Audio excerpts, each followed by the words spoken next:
জাতীয় সঙ্গীত যখন বিদেশের মাটিতে গাওয়া হয় তখন এক অন্যরকম আবেগ অনুভূতির প্রকাশ দেখা যায়। তাই দেখা গেল মালয়েশিয়ায় এনটিভির বিজয় উৎসব ও গ্লোবাল স্টার অ্যাওয়ার্ড অনুষ্ঠানে।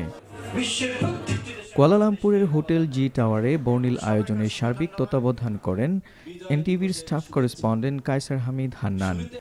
যৌথভাবে সঞ্চালনা করেন আন্তর্জাতিক ইসলামী বিশ্ববিদ্যালয়ের শিক্ষার্থী মোহাম্মদ জুবায়ের হোসেন ও প্রোগ্রাম সমন্বয়কারী শেখ জারিন মুনিয়াত।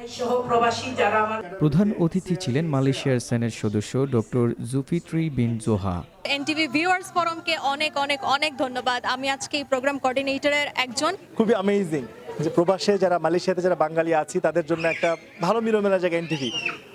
বিশাল একটা জায়গা দর্শকদের মনে জায়গা করে নিয়েছে এনটিভি দর্শক ফোরাম মালয়েশিয়া। আমরা এখানে বাঙালি হিসেবে বিদেশের মাটিতে বসে বিজয় দিবস উদযাপন করতে পারছি, এই জন্য এনটিভিকে এবং এনটিভির করেসপন্ডেন্ট কায়সার হামিদ হান্নান ভাইকে অনেক অনেক ধন্যবাদ। দিবসে এনটিভি মালয়েশিয়ার উৎসবে এসে খুব আনন্দিত।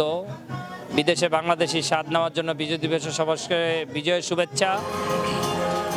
এনটিভির উৎসবে বিভিন্ন ক্যাটাগরিতে গ্লোবাল স্টার অ্যাওয়ার্ড লাভ করেন অভিনেত্রী তানহা তাসনিয়া, ক্যামেলিয়া সুমি, মডেল শ্রেয়সী শ্রেয়া, অনন্যা আফরিন সহ ৩৫ জন।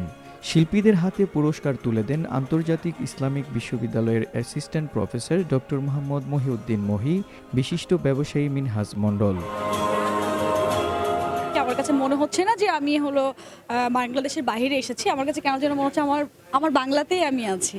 এখানে যারা অর্গানাইজেশনে ছিল এনটিভিকেও অনেক বেশি ধন্যবাদ। অ্যাওয়ার্ড পাওয়া বা সম্মাননা পাওয়া সবসময় অনেক বেশি সুখকর, অনেক ভালো লাগে।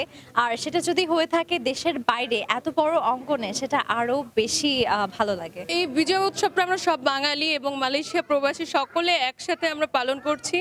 অনেক হ্যাপি আমরা সবাই। আসসালামু আলাইকুম সবাইকে, আমি ফরাদিবা, আমি দেশি সেবা থেকে বলছি। দর্শক যারা আসছে তাদেরকে আমরা আমাদের অফিস থেকে আমন্ত্রণ জানাচ্ছি, আমাদের কার্যকরী সম্বন্ধে আমরা অবগত করছি। তো আমরা মূলত চাচ্ছি এনটিভির মাধ্যমে আজকে বিজয় অনুষ্ঠানের মাধ্যমে বাংলাদেশের সকল কমিউনিটিদেরকে, বাংলাদেশের সকল ভাইদেরকে আমাদের দেশি সেবার পক্ষ থেকে আন্তরিক অভিনন্দন মোবারক জানাচ্ছি। এনটিভি সবসময় আমাদের পাশে আছে, সবসময় প্রবাসীর পাশে আছে এবং হান্নান ভাই প্রতি বছরই এই প্রোগ্রামটা বিজয়ের মেলা অনুষ্ঠিত করে এবং আমাদের সবার জন্য নতুন নতুন চমক নিয়ে আসে। ধন্যবাদ হান্নান ভাইকে, আমাদের জন্য এরকমই আপনি প্রতিবারই প্রোগ্রাম আয়োজন করবেন, আমরা সেই প্রত্যাশায় রাখি।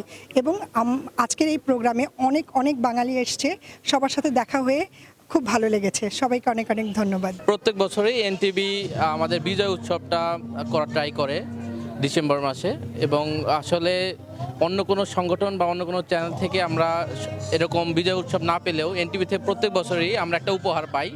এর জন্য আসলে আমরা অসংখ্য ধন্যবাদ জানাই আমাদের এখানকার সাংবাদিক ভাই রয়েছে কায়সার হামিদ খান হান্নান ভাই। আমাদের বিজয় উৎসব উপলক্ষে, বিজয় মাসের উপলক্ষে এনটিভির পক্ষ থেকে মালয়েশিয়ার যে একটি প্রোগ্রাম করেছেন, আমরা মালয়েশিয়ার প্রবাসীর পক্ষ থেকে এবং মারুফ গোল্ডেন রোজ এসডিএন বিজডির পক্ষ থেকে এনটিভিকে শুভেচ্ছা। আমরা সবসময় মারুফ গোল্ডেন রোজ পক্ষ থেকে আমরা এনটিভির সবসময় পাশে থাকবো, এই বলে এনটিভিকে মারুফ গোল্ডেনের পক্ষ থেকে আবারও ধন্যবাদ। বাংলাদেশে 8 লাখেরও বেশি নারী উদ্যোক্তা, আপনারা তাদের জন্য দোয়া করবেন। নারীরা এগিয়ে গেলে এগিয়ে যাবে বাংলাদেশ, পুরুষদের পাশাপাশি নারীরা এগিয়ে দিতে পারে। ধন্যবাদ। এনটিভির উৎসবে স্বাধীনতা যুদ্ধ, জুলাই বিপ্লবে শহীদ হওয়া এবং শহীদ ওসমান হাদির আত্মার মাগফিরাত কামনায় দোয়া করা হয়। NTV international desk.